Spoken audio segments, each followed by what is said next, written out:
Hi friends, ನಟ ದರ್ಶನ್ ಅವರ ಪತ್ನಿಯ ವಿರುದ್ಧವೇ ಪವಿತ್ರ ಗೌಡ ಈಗ ಸಿಡಿದೆದ್ದಿದ್ದಾರೆ.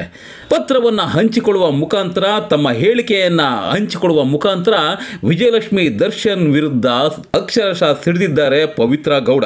ಹಾಗಿದ್ರೆ ಪವಿತ್ರ ಗೌಡ ಏನಂತ ಹೇಳಿದ್ದಾರೆ, ವಿಜಯಲಕ್ಷ್ಮಿ ಅವರಿಗೆ ಏನಂತ ಎಚ್ಚರಿಕೆಯನ್ನು ನೀಡಿದ್ದಾರೆ, ಇವೆಲ್ಲ ಅಂಶವನ್ನು ನಾನು ಹೇಳ್ತಾ ಇದ್ದೀನಿ. ಬನ್ನಿ, ಅದಕ್ಕೂ ಮೊದಲು ಒಂದು ಚಿಕ್ಕ ವಿನಂತಿ, ವಿಡಿಯೋ ಇಷ್ಟ ಆದರೆ ದಯವಿಟ್ಟು ನಮ್ಮ ಚಾನಲ್ನ ಸಬ್ಸ್ಕ್ರೈಬ್ ಮಾಡಿ ಮತ್ತು ನಮ್ಮನ್ನು ಸಪೋರ್ಟ್ ಮಾಡಿ.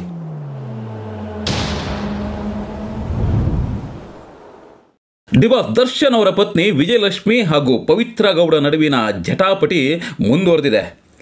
ಮೊನ್ನೆ ಪವಿತ್ರ ಗೌಡ ಅವರು ದರ್ಶನ್ ಜೊತೆಗಿನ ಫೋಟೋಗಳನ್ನು ಸಾಮಾಜಿಕ ಜಾಲತಾಣಗಳಲ್ಲಿ ಹಂಚಿಕೊಂಡು ನಮ್ಮ ಸಂಬಂಧಕ್ಕೆ 10 ವರ್ಷ ಅಂತ ಬರೆದುಕೊಂಡಿದ್ದರು. ಈ ಪೋಸ್ಟನ್ನು ಅವರು ಹಂಚಿಕೊಂಡಿದ್ದರ ವಿರುದ್ಧವಾಗಿ ಡಿಬಾಸ್ ದರ್ಶನ್ ರವರ ಪತ್ನಿ ವಿಜಯಲಕ್ಷ್ಮಿ ಅವರು ಬೇರೊಬ್ಬರ ಪತಿಯ ಫೋಟೋಗಳನ್ನು ಈ ರೀತಿಯಾಗಿ ಹಂಚಿಕೊಳ್ಳೋದು ತಪ್ಪು, ಇದರ ವಿರುದ್ಧ ನಾನು ಕಾನೂನು ಹೋರಾಟವನ್ನು ಮಾಡ್ತೀನಿ ಅಂತ ಪವಿತ್ರ ಗೌಡ ಅವರಿಗೆ ಎಚ್ಚರಿಕೆಯನ್ನು ನೀಡಿದರು. ಇನ್ಸ್ಟಾಗ್ರಾಮ್ನಲ್ಲಿ ಪವಿತ್ರ ಗೌಡರ ಪತಿಯ ಫೋಟೋವನ್ನು ಹಾಕಿ ಎಚ್ಚರಿಕೆಯನ್ನು ಕೊಟ್ಟಿದ್ದರು.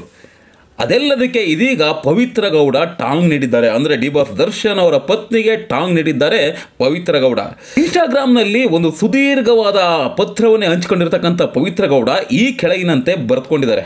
ನಾನು ಪವಿತ್ರ ಗೌಡ, ನನ್ನ ಮಗಳು ಖುಷಿಗೌಡ. ನಾನು ಸಂಜಯ್ ಎಂಬ ವ್ಯಕ್ತಿಯನ್ನು ಮದುವೆಯಾಗಿದ್ದು ನಂತರ ಖುಷಿಗೌಡ ಹುಟ್ಟಿರ್ತಾಳೆ. ನಮ್ಮ ಲೈಫ್ನಲ್ಲಿ ಉಂಟಾದ ಪ್ರಾಬ್ಲಮ್ಸಿಂದ ನಾನು ಮತ್ತು ಸಂಜಯ್ ಅವರು ಡಿವೋರ್ಸ್ನ ಪಡೆದಿದ್ದೇವೆ. ಇಲ್ಲಿಯವರೆಗೂ ಖುಷಿಗೌಡ ದರ್ಶನ್ ಶ್ರೀನಿವಾಸರ ಮಗಳೆಂದು ನಾನು ಎಲ್ಲೂ ಹೇಳಿಲ್ಲ. ನಾನು ಹಾಗೂ ದರ್ಶನ್ ಶ್ರೀನಿವಾಸರವರು ಕಳೆದ 10 ವರ್ಷಗಳಿಂದ ಜೊತೆಯಲ್ಲಿ ಸಂತೋಷವಾಗಿದ್ದೀವಿ. Please note this, I am not here for any own personal needs and agenda. It's all about pure love and care. It's all about pure love and care. Being for 10 years, it's not at all easy. ಈ ವಿಷಯ ವಿಜಯಲಕ್ಷ್ಮಿ ಅವ್ರಿಗೂ ಮೊದಲೇ ತಿಳಿದಿರುತ್ತದೆ. ಈ ವಿಚಾರವಾಗಿ ವಿಜಯಲಕ್ಷ್ಮಿ ಅವರೇ ನನಗೆ ಹಲವಾರು ಸಾರಿ ಕಾಲ್ ಮಾಡಿ ನನ್ನ ಬಳಿ ಮಾತನಾಡಿದ್ದು, ವಿಜಯಲಕ್ಷ್ಮಿರವರಿಗೆ ಯಾವುದೇ ರೀತಿಯ ಪ್ರಾಬ್ಲಮ್ಸ್ ಇಲ್ಲ ಅಂತ ಸಹ ತಿಳಿಸಿರ್ತಾರೆ. ಅದರ ಕೆಲವು ಪ್ರೂಫ್ಗಳನ್ನು ಮತ್ತು ಡಿವೋರ್ಸ್ ಡಾಕ್ಯುಮೆಂಟ್ಸ್ನ ಸಮಯ ಬಂದಾಗ ನಾನು ಹಂಚಿಕೊಳ್ತೀನಿ. ಇದೀಗ ವಿಜಯಲಕ್ಷ್ಮಿ ಅವರು ನನ್ನ ವಿರುದ್ಧವಾಗಿ ಪೋಸ್ಟ್ಗಳನ್ನು ಹಾಕ್ತಾ ಇರೋದು ನನಗೆ ಬೇಸರವನ್ನು ಉಂಟು ಮಾಡಿದೆ. ನನ್ನ ಹಾಗೂ ನನ್ನ ಟೀನೇಜ್ ಮಗಳಾದ ಖುಷಿಗೌಡಳ ಬಗ್ಗೆ ವಿಜಯಲಕ್ಷ್ಮಿ ದರ್ಶನ್ ಎಂಬ ಇನ್ಸ್ಟಾಗ್ರಾಮ್ ಪೋಸ್ಟ್ನಲ್ಲಿ ಬಹಳಷ್ಟು ಜನ ಬ್ಯಾಡ್ ಲ್ಯಾಂಗ್ವೇಜಿಂದ ನಿಂದಿಸ್ತಾ ಇರೋದು ನನಗೆ ಮಾನಸಿಕ ನೋವುಂಟು ಮಾಡಿದೆ. ನನ್ನ ಜೀವನದ ಹಳೆಯ ವಿಚಾರಗಳನ್ನು ಹಾಗೂ ನನ್ನ ಪರ್ಸ್ನಲ್ ಫೋಟೋಸ್ನ ಪೋಸ್ಟ್ ಮಾಡುವ ಹಕ್ಕು ಯಾರಿಗೂ ಇರೋದಿಲ್ಲ. ಈ ಮೂಲಕ ನಾನು ಹೇಳೋದೇನೆಂದರೆ, ನನಗೂ ಲೀಗಲ್ ಆ್ಯಕ್ಷನ್ ತಗೊಳ್ಳೋ ಹಕ್ಕಿದೆ. ಆದರೂ ನಾನು ಈ ವಿಚಾರವನ್ನು ದೊಡ್ಡದು ಮಾಡ್ತಾ ಇಲ್ಲ.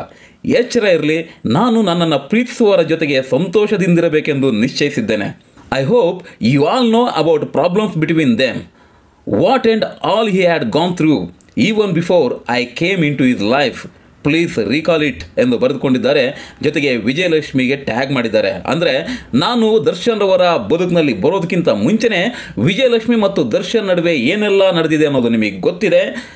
ದರ್ಶನ್ ರವರು ಎಷ್ಟೆಲ್ಲ ಸಮಸ್ಯೆಗಳನ್ನು ಎದುರಿಸಿದ್ದಾರೆ ಅನ್ನೋದನ್ನು ವಿಜಯಲಕ್ಷ್ಮಿ ಅವರು ನೆನಪು ಮಾಡಿಕೊಂಡ್ರೆ ಒಳ್ಳೆಯದು ಅಂತೇಳಿ ಎಚ್ಚರಿಕೆಯನ್ನು ನೀಡಿದ್ದಾರೆ ಪವಿತ್ರ ಗೌಡ. ಹಾಗಾಗಿ ಈಗ ದರ್ಶನ್, ವಿಜಯಲಕ್ಷ್ಮಿ ಮತ್ತು ಪವಿತ್ರ ಗೌಡ ಅವರ ಈ ವಿಷಯ ಮುಂದೆ ಯಾವ ಮಟ್ಟಕ್ಕೆ ಹೋಗಿ ತಲುಪುತ್ತೆ ಅನ್ನೋದೇ ಕುತೂಹಲ ಆಗಿಬಿಟ್ಟಿದೆ. ಕೆಲವರಿಗೆ ಇರುಸುಮುರು ಸಹ ಉಂಟಾಗ್ತಾ ಇದೆ. ಏನೇ ಆಗಲಿ, ಎಲ್ಲರ ಜೀವನದಲ್ಲೂ ಒಂದು ಒಳ್ಳೆ ಕಾಲ ಬರಲಿ, ಎಲ್ಲರೂ ಸಹ ಒಂದು ಒಳ್ಳೆ ಜೀವನವನ್ನು ನಡೆಸಲಿ ಅನ್ನೋದೇ ನಮ್ಮೆಲ್ಲರ ಆಶಯ. Thank you friends, thank you for watching this video.